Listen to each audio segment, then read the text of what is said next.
Breaking news చూస్తున్నారు. తెలంగాణ ముఖ్యమంత్రి Revanth Reddy chit-chat జరిపారు. తెలంగాణలో పవన్ కళ్యాణ్ సభపై క్లారిటీ ఇచ్చారు రేవంత్ రెడ్డి. కేవలం శాంతి భద్రతల సమస్య వల్లే అనుమతి ఇవ్వలేదు అంటూ చెప్పుకొచ్చారు ముఖ్యమంత్రి. తెలంగాణలో చాలా మంది పోటీ చేస్తున్నారు, పవన్ కళ్యాణ్ కూడా పోటీ చేయొచ్చు అంటూ చెప్పుకొచ్చారు ఆయన. పవన్ కళ్యాణ్కు పూర్తి స్వేచ్ఛ ఉంది అంటూ పవన్ కళ్యాణ్ను ఉద్దేశించి ఆయన చిట్చాట్లో మాట్లాడుకొచ్చారు.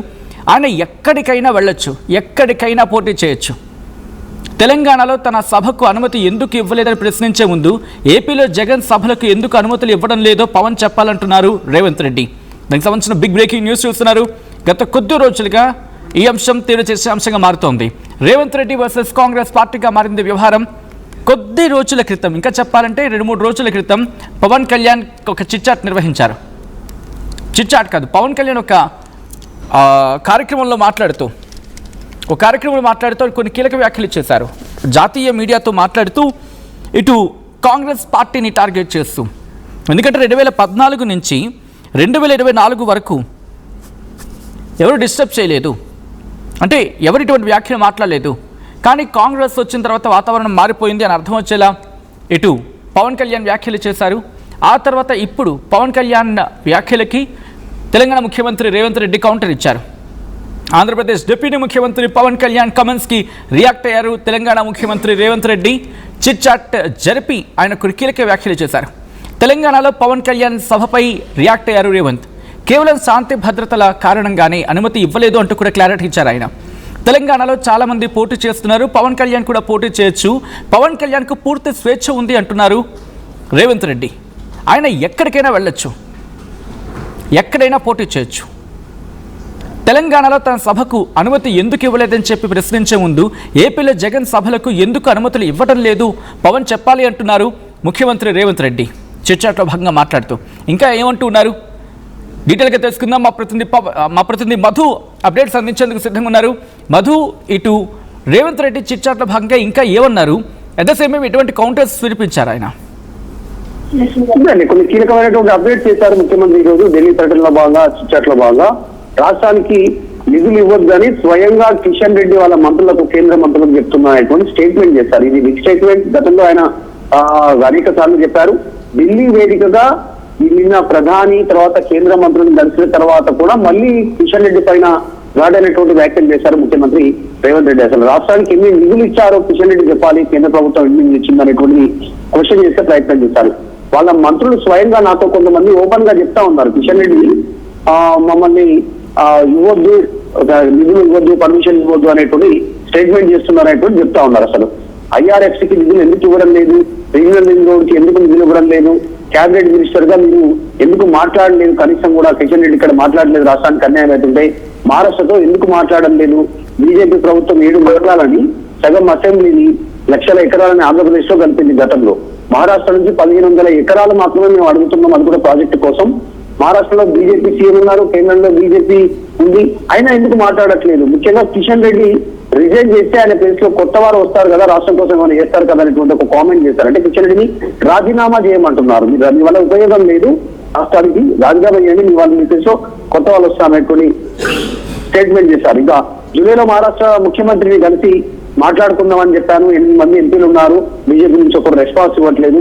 తర్వాత మల్కాజ్గిరిలో బీజేపీ ఎంపీ ఈటల రాజేందర్ ఉన్నాడు, ఆయన నియోజకవర్గంలోనే మెట్రో వస్తుంది, మెట్రో వస్తే ఆయనకు కూడా మంచి పేరు వస్తుంది కదా, మరి ఎందుకు పార్టీలో ఉన్నటువంటి అంతర్గత కలహాల వల్ల సహకరించట్లేదు అభివృద్ధికి అనేటువంటి స్టేట్మెంట్ చేశారు. అసలు కేటీఆర్ ఏం చెప్తే ఢిల్లీలో కిషన్ రెడ్డి అలా చేస్తా ఉన్నారు, అందుకే ఆయనను కల్వకుంట్ల కిషన్ రావు అనేటువంటి పేరుతో నేను సంబోధిస్తా ఉన్నాను, వాళ్ళిద్దరి మధ్య అంత సఖ్యత ఉందనేటువంటి స్టేట్మెంట్ చేశారు.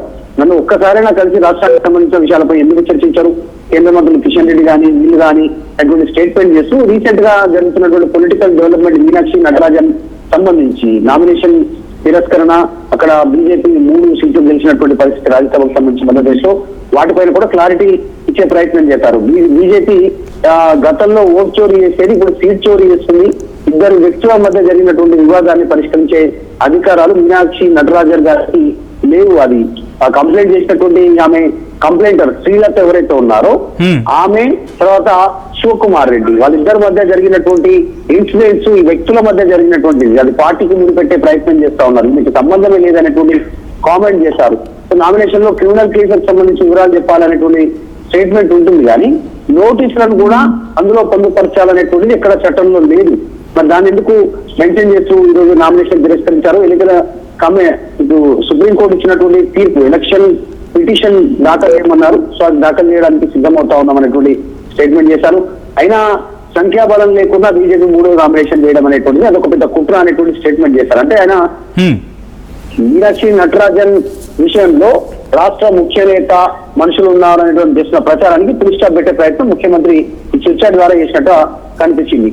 తర్వాత ఇంకొకటి సచిన్ కీలకమైనటువంటి update, recent development, Pawan Kalyan Telangana పర్యటన జూన్ 2న ఆయన తెలంగాణ నవనిర్మాణ అనేటువంటి సభ ఏర్పాట్లు చేసుకోవడం, దానికి పర్మిషన్ రద్దు చేయడము, తర్వాత ప్రెస్ మీట్ చేయడం, ప్రెస్ మీట్ కామెంట్ చేయడం, వీటన్నిటి విషయంలో. ఎందుకంటే పవన్ కళ్యాణ్ పైన సీరియస్ కామెంట్ కాంగ్రెస్ పార్టీ నాయకులు చేశారు. ఎమ్మెల్యేలు, ఎమ్మెల్సీలు, విప్పులు, మంత్రులు చాలా ఘాటైనటువంటి విమర్శలు చేశారు. పొన్నం ప్రభాకర్ ఒక అడుగు ముందుకేసి పవన్ కళ్యాణ్ వెధవ అనేటువంటి స్టేట్మెంట్ చేశారు. తర్వాత తెలంగాణలో తిరగని భూము దాడులు చేస్తామనేటువంటి స్టేట్మెంట్ చేశారు కాంగ్రెస్ పార్టీకి సంబంధించిన విప్పులు, ఎమ్మెల్యేలు, ఎమ్మెల్సీలు. ఇవన్నిటినీ ఆయన కాస్త ఘాటుగా మాట్లాడారు పవన్ కళ్యాణ్. కాబట్టి పవన్ కళ్యాణ్ ఎక్కడైనా పోటీ చేయొచ్చు, ఆయనకు పూర్తి స్వేచ్ఛ ఉంది, ఎక్కడికైనా వెళ్ళొచ్చు, ఎక్కడైనా పోటీ చేయొచ్చు. అది ఆయన వ్యక్తిగతమైనటువంటి స్టేట్మెంట్ ఈరోజు ముఖ్యమంత్రి రేవంత్ రెడ్డి పవన్ కళ్యాణ్ విషయంలో రెస్పాండ్ అయ్యారు. ఈ రోజుల తర్వాత ఆయన మాట్లాడుతూ పవన్ కళ్యాణ్ సభకు లా అండ్ ఆర్డర్ సమస్యలు మాత్రమే ఉంది, అందువల్లనే పర్మిషన్ ఇవ్వలేకపోయినాం. మేము తెలంగాణలో చాలా మంది పోటీ చేస్తున్నారు, అందులో పవన్ కళ్యాణ్ కూడా పోటీ చేయొచ్చు అనేటువంటి స్టేట్మెంట్ చేశారు. ఇక ఇది ఒక్కటే కాదు, ఇంకా కొన్ని కీలకమైనటువంటి అప్డేట్స్. హిట్లర్ నాకు ఆదర్శం అంటూ ప్రచారం చేస్తా ఉన్నారు. నాకు ఆదర్శం అని ఎక్కడ అనలేదు, ఆ పదం మాత్రమే గతంలో తీసుకునేటువంటి ప్రయత్నం చేశాను. ఆ పదం అక్కడ ఉందని చెప్పాను. మాత్రం హైడ్రా అనేది హిట్లర్ కాలంలో ఉండేదని మాత్రమే చెప్పాను. ఆయన నా రోల్ మోడల్ అని ఎక్కడ చెప్పలేదు. మీడియా నా మాటలను వక్రీకరించింది అనేటువంటి చిట్చాట్లో ఆయన కాస్త క్లారిటీ ఇచ్చే ప్రయత్నం చేశారు. ఇంకొకటి, మంత్రుల వివాదం నడుస్తుంది కాబట్టి తమ పార్టీలో 66 మంది ఎమ్మెల్యేలు ఉంటే ప్రతి వ్యక్తి కూడా మంత్రి పదవికి అర్హుడే అనేటువంటి స్టేట్మెంట్ చేశారు. సో మొత్తానికి చాలా విషయాలపైన క్లారిటీ ఇచ్చే ప్రయత్నం చేశారు ముఖ్యమంత్రి ఈరోజు. ఆల్రైట్, అంటే ఇక్కడ నుంచి కౌంటర్ ఇచ్చే ప్రయత్నమా, లేకపోతే ఇక్కడతో ఫుల్ స్టాప్ పెట్టాలనే ప్రయత్నం జరిగింది అనుకోవచ్చా ఈరోజు స్టేట్మెంట్తో? అంటే జనరల్ గా రేవంత్ రెడ్డి అటాక్ మోడ్ లో ఉంటారు. మా ప్రతిపక్షంలో ఉన్న ఆయన అధికారంలోకి వచ్చిన కూడా అటాక్ మోడ్ లోనే ముందుకు పోతా ఉంటారు. సో ఈ రోజు చర్చలో కూడా దాదాపు అటాకింగ్ చేసినట్టుగా కనిపిస్తుంది. మళ్ళీ కిషన్ రెడ్డిని, కేసీఆర్ ని, కేటీఆర్ ని, ఇటు మీనాక్షి నటరాజన్ విషయంలో బీజేపీని జరుగుతున్నటువంటి పరిణామాలను అట్లనే చేసే ప్రయత్నం చేశారు. అంటే ఆయన కౌంటర్ ఇస్తారు సాధారణంగా దీనిపైన, మళ్ళీ పార్టీలో జరుగుతున్నటువంటి అంశాలపై కౌంటర్ ఇచ్చే ప్రయత్నం అయితే కనిపించింది స్పష్టంగా. Right Madhu, thanks for the update. మొత్తంగా అయితే మాత్రం ఈరోజు ముఖ్యమంత్రి రేవంత్ రెడ్డి చిట్చాట్ జరిపారు. చిట్చాట్లో కొన్ని కీలకమైన వ్యాఖ్యలు చేశారు తెలంగాణ సీఎం రేవంత్ రెడ్డి. తెలంగాణలో పవన్ కళ్యాణ్ సభపై క్లారిటీ ఇచ్చారు రేవంత్. కేవలం శాంతి భద్రతల సమస్య కారణంగానే అనుమతి ఇవ్వలేదంటూ చెప్పుకొచ్చారు ఆయన. తెలంగాణలో చాలామంది పోటీ చేస్తున్నారు, పవన్ కళ్యాణ్ కూడా పోటీ చేయొచ్చు అంటున్నారు రేవంత్. పవన్ కళ్యాణ్కు పూర్తి స్వేచ్ఛ ఉంది అంటున్నారు ఆయన ఎక్కడికైనా వెళ్ళొచ్చు, ఎక్కడి నుంచి అయినా పోటీ చేయొచ్చు అంటున్నారు రేవంత్ రెడ్డి. తెలంగాణలో తన సభకు అంటే పవన్ సభకు ఎందుకు అనుమతి ఇవ్వలేదని ప్రశ్నించే ముందు ఏపీలో జగన్ సభలకు ఎందుకు అనుమతులు ఇవ్వడం లేదో పవన్ సమాధానం చెప్పాలంటూ కూడా చిట్చాట్లో భాగంగా ఆయన మాట్లాడుకొచ్చారు.